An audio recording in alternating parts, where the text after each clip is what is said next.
Services hospital में हम मौजूद हैं और हमारे साथ अभी मौजूद हैं डॉक्टर अली चट्टा साहब। डॉक्टर साहब कैसे हैं, खैरियत से आप? जी अल्लाह का शुक्र, ठीक ठाक। डॉक्टर साहब ये एक नया वायरस निगलेरिया आया है जी आपके हॉस्पिटल में, उसका मरीज़ भी आया और एक नई किस्म का वायरस हमें हमारी जनरेशन को तो सुनने को मिला है। वैसे अभी पहले मेरी अजमत साहब से बात हो रही थी, वो बता रहे थे कि ये 1965 में ऑस्ट्रेलिया में ये आइडेंटिफाई हुआ था सबसे पहले।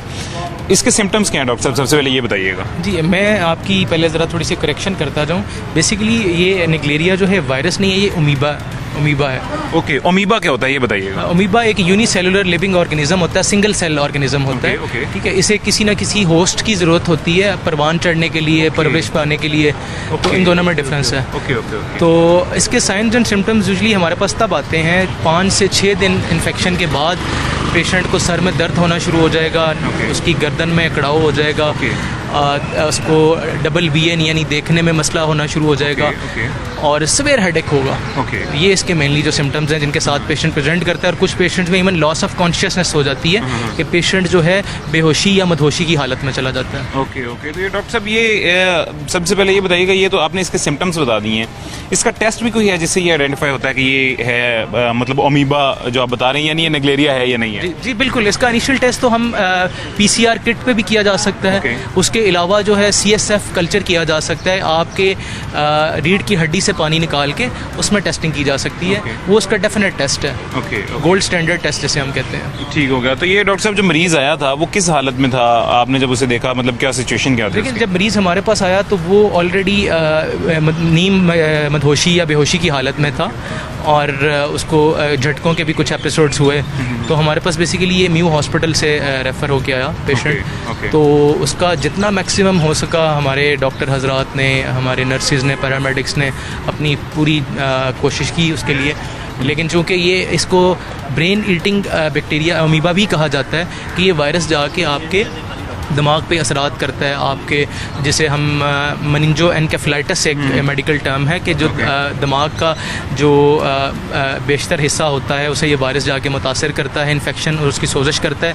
उस वजह से मरीज़ जो है वो अपना GCS यानी नॉर्मल जो अपना कंट्रोल है वो लूज़ कर देता है, नीम बेहोशी की हालत में चला जाएगा, झटके लगेंगे, बुखार, गर्दन में अकड़ाव, ये सारे सिम्टम्स आएंगे उसमें। और इसमें जो है रिकवरी के चांसेस बहुत कम है, 97% मोर्टेलिटी रेट है। इसका मतलब है कि 100 में से 97% लोग जो हैं वो जान की बाजी हार जाएंगे। बिल्कुल। तो ये डॉक्टर साहब ये आपके पास मतलब जब वो आया था मरीज़, वो नीम बेहोशी की हालत में था, आपने बताया, आते साथ मतलब वो पहले कहीं और से होके आया था या डायरेक्ट आपके पास आया? और आने से पहले उसको पता था कि वो जिस बीमारी में मुब्तला हो चुका है? नहीं, आने से पहले तो देखें हम मरीज़ को जब हमारे पास वो प्रेजेंट किया तो वो अपने एक मखसूस साइंस एंड सिम्टम्स के साथ, अलामात के साथ आता है। आगे फर्दर उसकी टेस्टिंग की जाती है। मेडिकल में हमेशा 2, 3, 4 मुख्तलिफ बीमारियों के सेम लाइन पर उनको चला जा रहा होता है। मतलब आप ये कह लें कि शुबा होता है 3, 4, 5 बीमारियों का, तो उनको आगे से हमने रूल आउट करना होता है। वो फर्दर टेस्टिंग के ज़रिए होता है। तो जब हमारे पास प्रेजेंट किया तो उसमें हमारे पास सिंपल जो है आप कह लें कि गर्दन तोड़ या सर तोड़ बुखार जो है वो भी हो सकता था, या आप एपिलेप्सी या मिर्गी का मरीज़ उसकी शुबा भी हो सकता था। लेकिन जब हमने उसकी टेस्टिंग की तो उसमें फिर निगलेरिया का हमारे पास अमीबा डिटेक्ट हुआ। डॉक्टर साहब वो ये आपको क्या लगता है मतलब किस वजह से हुआ था? क्योंकि अभी जो सोशल मीडिया पे और मीडिया प्लेटफॉर्म्स पे जितनी भी खबर आ रही है ये आ रही है कि स्विमिंग पूल में नहाने की वजह से उसमें ये वायरस आया था। आपको क्या लगता है, हकीकत है? इसके मल्टीपल रीजंस हैं। ये किसी भी फ्रेश वाटर जो भी चलता हुआ ताज़ा पानी है, उसमें लेक्स आ जाएँ, उसमें नहरें आ जाएँ, उसमें स्विमिंग पूल, हाँ जी, ख़ास तौर पे वो स्विमिंग पूल जिनमें क्लोरिनेटेड वाटर नहीं है। किसी भी स्विमिंग पूल में एक certain amount of chlorine added होनी चाहिए ताकि उसमें इस तरह के कोई भी अमीबा, बैक्टीरिया, वायरस ना पनपने पाए। तो उसमें एक सर्टन बल्कि गाइडलाइंस भी हैं जिसमें एक अमाउंट होती है स्पेसिफिक, उतनी मकदार में उसमें क्लोरीन होना चाहिए। तो आजकल आप देखें लाहौर में भी ख़ास तौर पे बहुत से लोग नहर में नहा रहे होते हैं। बहुत से ऐसे स्विमिंग पूल्स हैं जो अनरेगुलेटेड हैं, जहाँ पे प्रॉपर कोई SOPs या चेक्स एंड बैलेंसेस नहीं है। तो इस वजह से माइट भी वो उसने एक्वायर किया हो।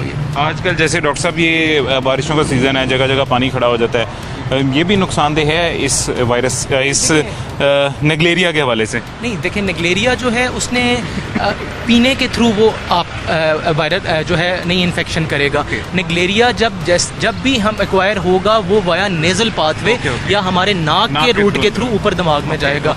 जो हमारे सूंघने वाली शरियाने हैं या नर्व्स हैं उनकी जो शीत है उसके अंदर ये घुसता है और वहाँ से घुस के फिर ऊपर दिमाग तक जाता है। वही यानी ये बारिश का पानी जैसे पूरे शहर भर में, आपको पता है लाहौर में बारिश होती है शहर भर में खड़ा हो जाता है। नहीं, इसके साथ डायरेक्टली लिंक उस तरह नहीं किया जा सकता बिल्कुल, क्योंकि बारिश के पानी में कोई भी इंसान नहाएगा तो नहीं। ये सिर्फ उन्हीं जगहों पे हो सकता है जहाँ पे आपका डायरेक्ट नेजल कांटेक्ट हो या आपके मुंह वाला हिस्सा जो है वो पानी के साथ इन कांटेक्ट आए। वुजू के हवाले से क्या ख्याल है? बिल्कुल, ये इवन टैप वाटर्स में भी ये ट्रैवल कर सकता है। हाँ जी। डॉक्टर साहब, ये है मैन मेड है, मतलब लैब मेड है या नेचुरल है? नहीं, ये तो नेचुरल अमीबा है, नेचुरल है बिल्कुल। मतलब ये इंसानी शक्ल में नहीं। अच्छा डॉक्टर साहब, 1965 में ये आया था, उसके बाद ये आहिस्ता आहिस्ता दायरा पाकिस्तान में भी आ गया। ये फैलता किस तरह है? क्योंकि ये बात मैंने आजमत से भी पूछी थी, ये असल कंसर्न ये है, मेरा भी ये, ऑडियंस का भी ये, इसी बात से डर रहे होंगे।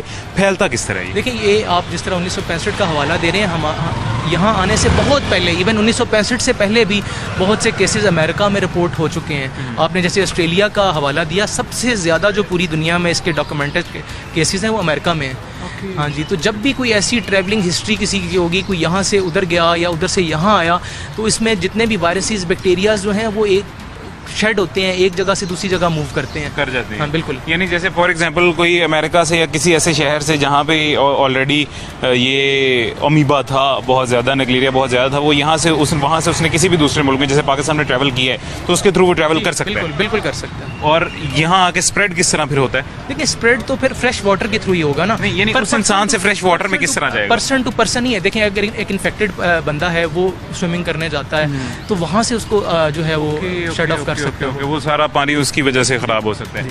तो ये टैप वाटर्स में भी, उसके अलावा ये जो अभी एडवाइजरी आई थी, हेल्थ एडवाइजरी, उसमें ये कहा गया था कि पानी की टंकियां भी बार बार मुतअद्दिद बार जो है ना आपने वॉश करवानी है, उसमें भी पता नहीं क्लोरीन ऐड करनी है या नहीं, तो ये पानी की टंकियों में भी पैदा हो सकता है? जी बिल्कुल।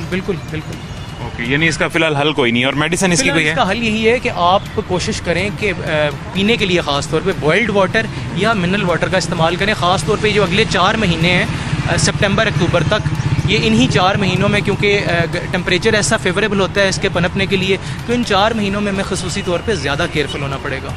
ओके इंशाल्लाह। डॉक्टर साहब बहुत शुक्रिया जी, आप खिदमत कर रहे हैं, आप ख्याल रखते रहे ऐसे। थैंक यू जी, थैंक यू सो मच। ये हमारे पास जी अभी यहाँ पे एक छोटी सी ब्रेक का वक्त हुआ है, छोटा सा वक्फा लेते हैं, मिलते हैं एक छोटे से वक्फे के बाद।